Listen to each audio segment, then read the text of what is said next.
සුබ දවසක් හැමෝටම. අද අපි බලමු කොහොමද පැරාමෙට්‍රික් මොඩලින් ටෙක්නික් වලදී යූසර් පැරාමීටර්ස් යූස් කරන්න කියලා. අපි modify option එකට ගිහිල්ලා එතනින් change parameters කියන option එකට යනවා. ඊට පස්සේ අපිට පුළුවන් parameters add කරගෙන යන්න. අපිට මම දෙනවා මෙතනදී name එක විදියට length value එක දෙන්න ඕනේ. ඊට පස්සේ 100 විදියට width එකක් දෙනවා.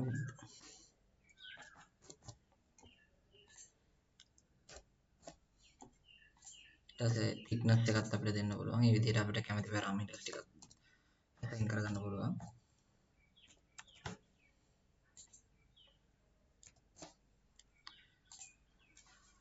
දැන් බලමු අපි කොහොමද මේකෙන් model එකට අපි apply කරන්න කියලා. sketch එකක් ඇඳලා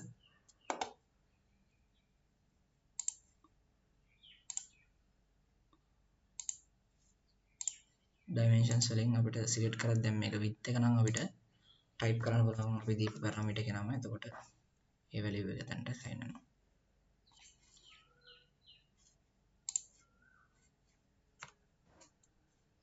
ඊට පස්සේ length එකටත් ඒ විදිහට අපි දීපු parameter name එක තමයි අපි මෙතන type කරන්න ඕනේ. ඒතර ඒක function එකක් විදිහට තමයි assign වෙන්නේ. අපි parameters වලට කියලා මේ value එක change කරද්දී මේ length width කියන ඒවාත් එතකොට change වෙනවා.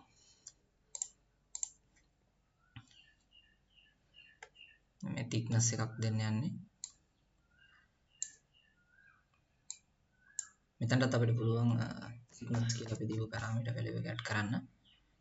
අපි direct 10 mm දෙනවට වඩා තියෙන වෙනස තමයි අපි parameter එක ගිහිලා change කරද්දී මෙතන thickness එකත් automatically change වෙනවා.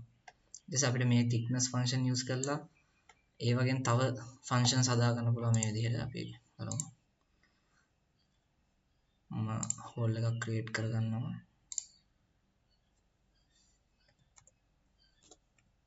ඒක 12 diameter එකක් තියලා මම මේ thickness එකෙන් භාගයක් වෙන්න half වෙන්න මට cut එකක් දා ගන්න ඕන නම්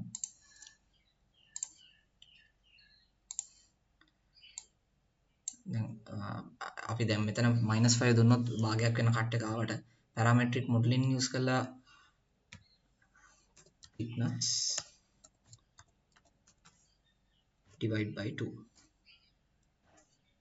so automatically 5 කියන එක එයා value එක ගන්නවා. එතකොට අපි thickness එක change කරොත් මේ hole එකේ depth එකත් ඒ thickness එකට හරියන්න change වෙන එක තමයි වෙන්නේ. එතකොට parametric අපිට ගොඩාක් complex design කරද්දී මේකෙන් පුළුවන් අපිට parameters වෙනස් වෙද්දී අනිත් parameters උත් වෙනස් වෙන විදිහට relationship හදාගෙන model කරන්න.